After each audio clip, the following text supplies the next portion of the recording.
Welcome to the Jack Kornfield Heart Wisdom Hour. We are delighted to share with you Jack's innate common sense wisdom and his clear, open heart. If you are interested in supporting Jack's podcast, go to BeHereNowNetwork.com/Jack. I'd like to talk with you a little bit about what's happening and about some of the medicine that the Dharma might offer us in the world at this time. And I realize that I can't speak as the expert and the sage, because in my heart, I feel a lot of grief. I'm brokenhearted. I feel worry and outrage, and I'm activated. And I also feel hopeful in some way that maybe something will come out of this. It's such an amazingly intense time of upheaval for us. You know, already there's been the pandemic. And when I look, I see three different crises. There's the health crisis, there's the economic crisis, and there's a moral crisis that's been highlighted by the pandemic, but now is out on the streets even more so with the death of George Floyd and all of this. And there's the conflict, the divisiveness that's happened. I have a friend who was in Florida, and she went into a motel. She was needing to travel to see someone else going through difficulty. She had booked a motel, and she walked in wearing a mask. And the person behind the counter said, "We don't want no liberals like you in our motel," and sent her out. And she got the same kind of response going into some stores. There's this divisiveness that's been sown, and some of our leadership might hold up a Bible in their hand at the same time that young people are being tear-gassed a few blocks away. We need something else. We need a whole other way of living with one another. And what's true is that, pandemic or not, we are all subject to the pervasive virus of racism. Today is the 99th anniversary of the Tulsa massacre, when, because some young woman said something about a young Black man, nothing even happened, she said later. The entire neighborhood, blocks and thousands of people, hundreds were killed, were massacred. And it's only one part of the history. If you go to Alabama and look at Montgomery, at the National Memorial that has the names of so many who've been lynched and the terrorism over the years, it's only a little piece of a picture that's still so alive that if you're in a Black body, you can't necessarily go jogging and feel safe for your life. You can't bird watch in Central Park. You can't sit in your own dorm in college with impunity. You can't get pulled over by the police driving without worrying that it might lead to your death. And what happened to George Floyd is just one more painful example of the centuries of racism that I see as the core wound of our whole society. That from this othering, there comes injustice, economic inequality, mistreatment, the differential and the messed up nature of education, the kind of poverty we have, the decisions we make about who we are in the society and who we care for, all stem from this white supremacy and this core wound. And if I wasn't 75 years old and a bit concerned about the virus, I would be out kneeling in front of the buildings in the center of power here in San Francisco with so many others, or on a street corner. But I think more importantly than that, I want to listen, stop and listen deeply, and not rush to fix what's happening, but somehow learn even more fully and deeply from my African American community, from my Black and Brown community, to really understand. And I think that's what's asked of us in this time, more than anything, is to show up and to listen deeply. And then when we think about how we might respond, I have some stories to tell you. Long ago in India, a true story, I believe, the greatest emperor of the last thousands of years in India was Emperor Ashoka. He was the founder of the Mauryan Empire that stretched all the way from Afghanistan and the edge of the Greek Empire in one way, all the way out to Southeast Asia. And as the story is told, at the end of a huge battle, when his army had conquered the southern part of the Indian subcontinent, he was sitting in his tent above the battlefield and looked out across the carnage and the blood that was there, and saw some of his favorite warriors and leaders all slain, lying there with those from the other side.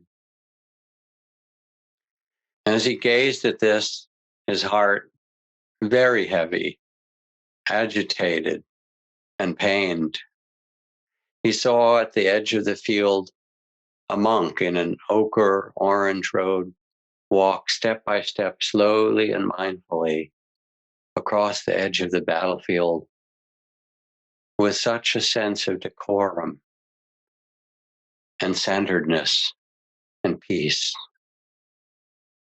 And he called to his advisors and his attendants and says, "Go bring that monk here." And when the monk came, he sat down, and the king said, "I who have everything, who control the lands as far as you can see in every direction, do not have the one thing that you have. I do not have a peace of heart, a peace in my heart."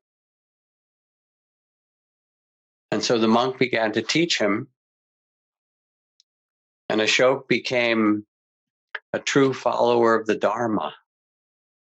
And in the years that followed, and we see them now still all across India, in all the corners of his empire, these great, what are called Ashok stone pillars that are inscribed with his edicts that say, "In this kingdom now I declare the protection of all people in all stations, all castes and creeds.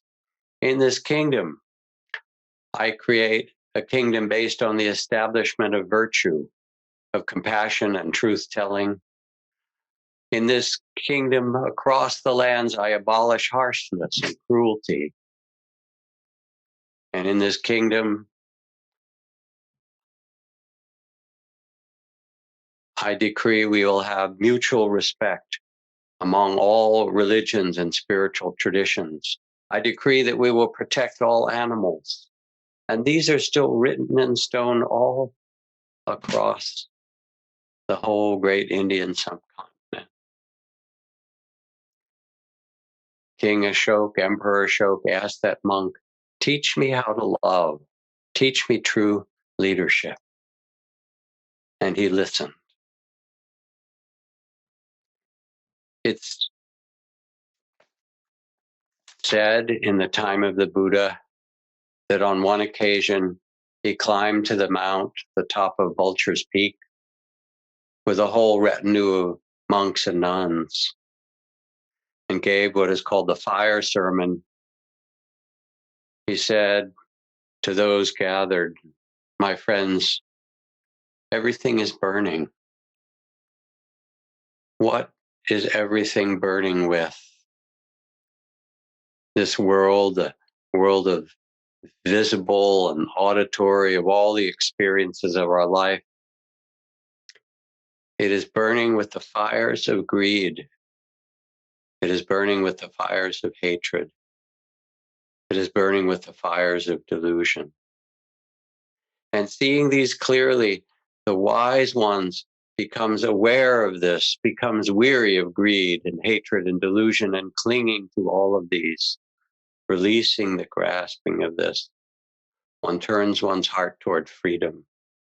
One steps out of the fire. We are in that fire, or we are at the edge of the battlefield. And we need a medicine. We need a medicine that, like the fire sermon, tells the truth.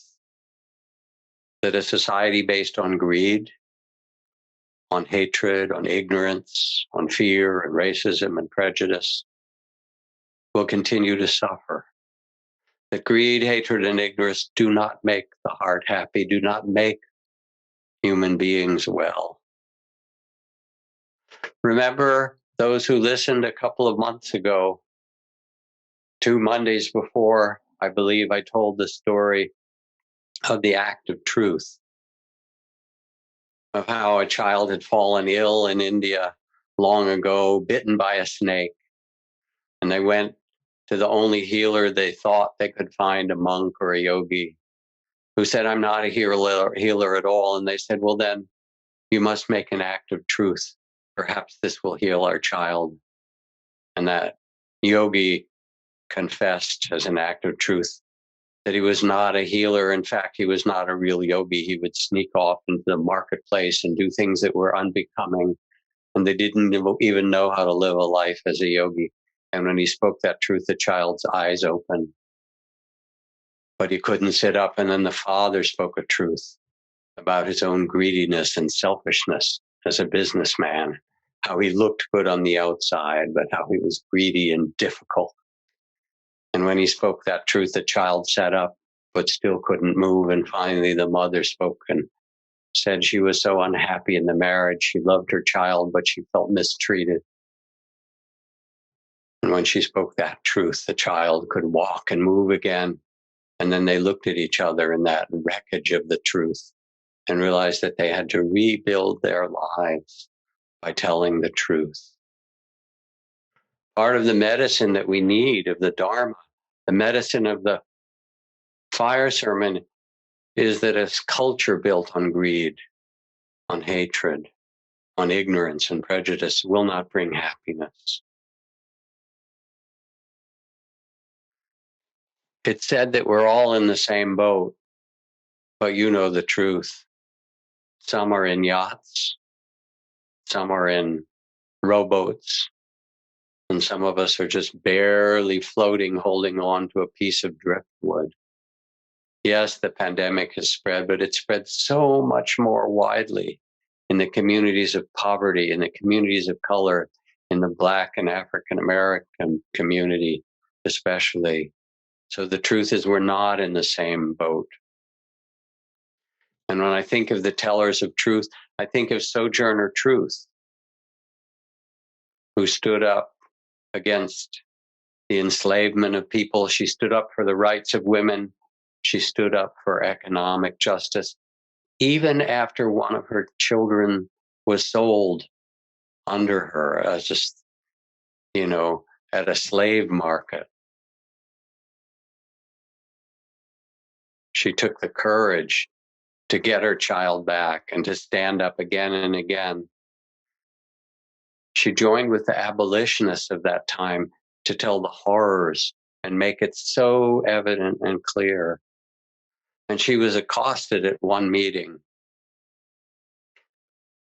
for standing up in the way that a man would do at that time. Women would never do that. And she said, "Ain't I a woman?"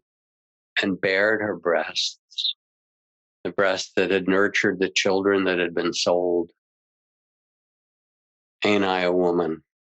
Ain't we all together in this? This is truth telling. We need to see this. and to hold it and to honor it. It's where we are as a society and a culture. I was in San Quentin prison, invited by Jacques Bourdon, who started the Inside Prison Project many years ago in connection at first with Spirit Rock, and I was a part of that board. It was a graduation from the GRIP program, Guiding Rage into Power, and Jacques has done amazing work in San Quentin. And at one end of the room was a stage in which 150 men stood in their graduation gowns and caps, like graduating from college. And at the other side of the room, the largest in San Quentin, were 300 people, local mayors and members of the State Board of Corrections, corrections officers, family members, politicians. And these men stood up. They had a valedictorian for their class. They'd spent a year training, guiding rage into power and anger management, mindfulness, yoga, compassion, forgiveness practices, all of the things that we know. And they stood up, and the valedictorian read what they had come together to agree to and invited all the men to stand up and say, "We've been violent men, and we now read to you an oath that we will never again use violence to solve problems in this world." And then they offered as a group an apology for all the suffering that they had caused to families, to individuals, to people who died. It was a tender moment. And I was asked to speak, and I spoke about how it's never too late to start over. It's never too late to begin your life again, to transform your heart, as we could see in these men. And then my good friend Luis Rodriguez, last year the poet laureate of Los Angeles, a great activist and Latino poet whose book La Vida Loca, My Gang Days in LA, he says proudly, is the most stolen book in high school libraries across America. He stood up to read a poem, and he reads a poem like a sacrifice, like he lets blood come from his veins through his work, his words, all that he's lived and the times that he's worked in prisons and with gangs and in the barrios in his own life. And he said, "I can't read my poem. I can't read my poem because you all have apologized to us. But it's we who have to apologize to you. Because almost all you men were born in circumstances of poverty, born in areas of injustice. You've all been subject to racism. You've been given the worst of the educations of our society. You haven't been protected. You've been in places where there's street violence, drug use, all based on poverty and the targeting of people of color. You were children born into this, and we did not protect you. And it is we who have to offer you an apology." And all of the 300 people and those standing in their caps and gowns became silent for a time, because Luis had spoken a truth that we needed to hear and needed to understand. Otherwise, the buses are arriving to San Quentin month by month, bringing the children, the Black and brown children, from our lives and our community, as if we were in Nazi Germany. And we have to make a difference. There's an African proverb that says, if a child is excluded from the village, they will burn it down to feel the warmth. If a child is excluded from the warmth of the village, they will burn it down to feel the warmth. And this is part of what we're seeing on the streets. that there's no other way to get the attention of America. Another truth that we see on the streets beside this huge cry is the militarization of the police. It got much more so with the war on drugs that's been such a travesty. And if you want to understand, you can read a book like The Rise of the Warrior Cop by Radley Balco, or you can just reflect on the fact that we're a warlike nation, that in my lifetime, we've almost never been at war with someone in the world. We spend more on our military than all the other countries put together, almost. And we sell more killing machines across the world, billions and billions and billions of dollars. And then we wonder why we're not safe. This is another truth to tell.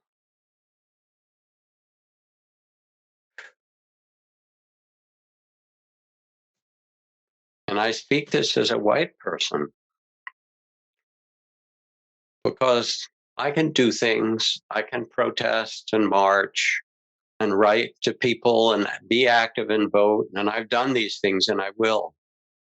But then I can go home and have a beer if I like beer, or watch a movie, or forget.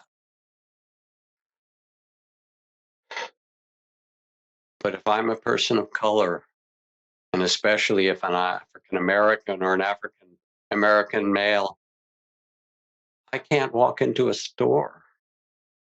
I can't walk down the street.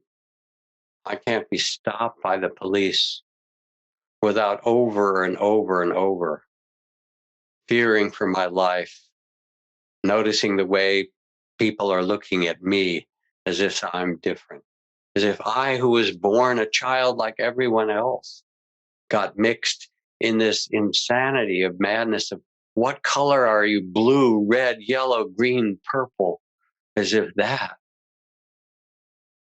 denigrated and denies your humanity. And I can step away from it. But for others, it's the reality all the time. And this is another truth. And we need to hold the truth. We can't just put it aside and go on with our business.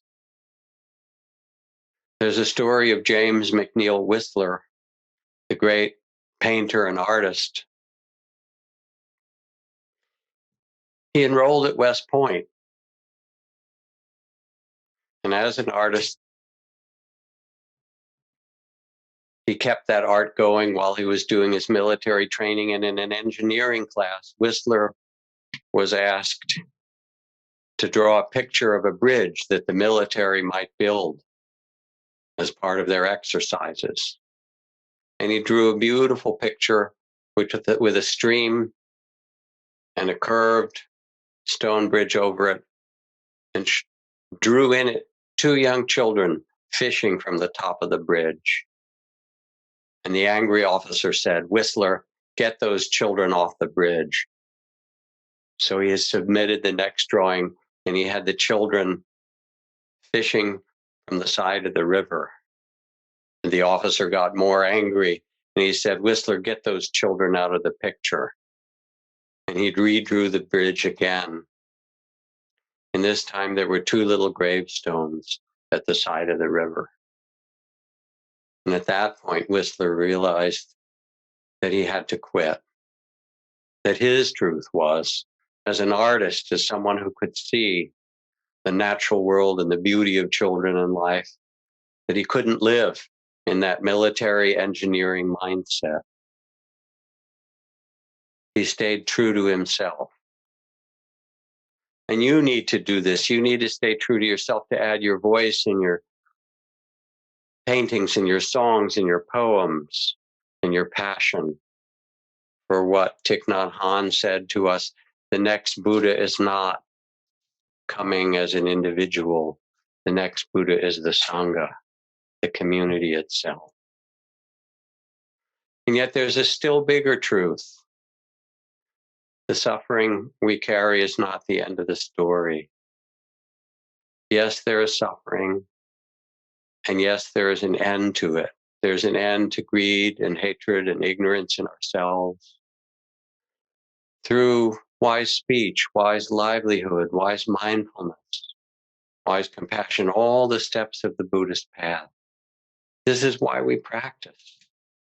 It's the very practices that changed Cristina Figueroa, who was trying to put together the Paris Climate Accord and became so depressed and undermined by the conflict. And friends told her she needed to get out and go down to visit Thich Nhat Hanh and Plum Village. And despondent, she went. And after spending time doing the same practices that we've done of compassion, loving awareness, she realized that the whole setup of the Paris Climate Accord was based on victim and perpetrator. Who was doing what to whom? And that no one could get along in that model. And being with Thich Nhat Hanh and learning the interbeing, that I interbe with the trees and the flowers, with those around me, with the whole of life. She saw and knew in herself that we are a family in a new and deep way. And she took that understanding of being part of a family back to Paris and brought 180 nations together. Who you are is consciousness itself, is loving awareness. You're not limited to your personality, to your body, to the beliefs of the society around you. You have a birthright of dignity and a freedom of heart. And this is what's true. And you can carry this and bring it alive no matter how long it takes. I love the image of Mahatma Gandhi. There's a beautiful statue of him downtown San Francisco, right at the ferry building where Market Street hits the bay. There's a big statue of Mahatma Gandhi striding with his staff, carrying the vision of justice for all. As he said,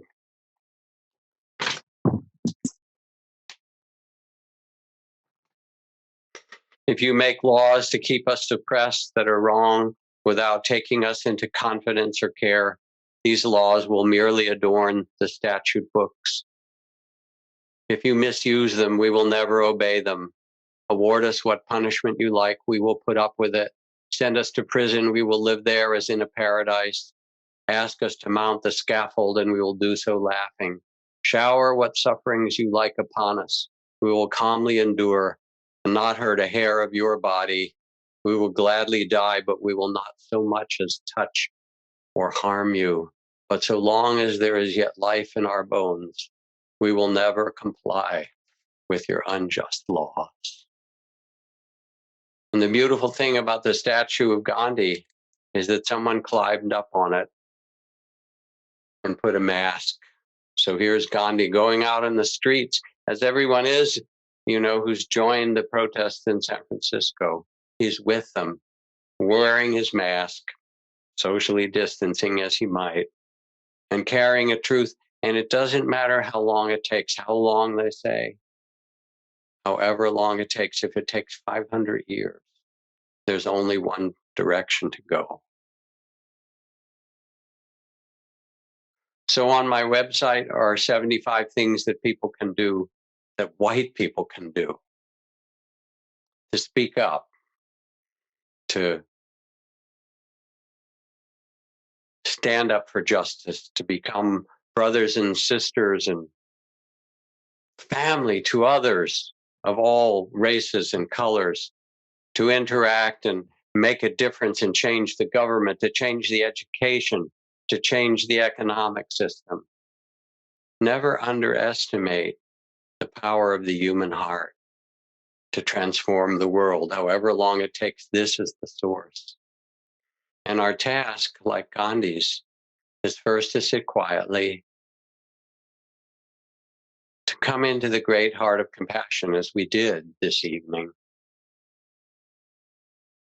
And then to rise up with a steady and compassionate and peaceful heart and become love in action. That is what the world needs. It needs love, and it needs love in action. And it needs it from me and you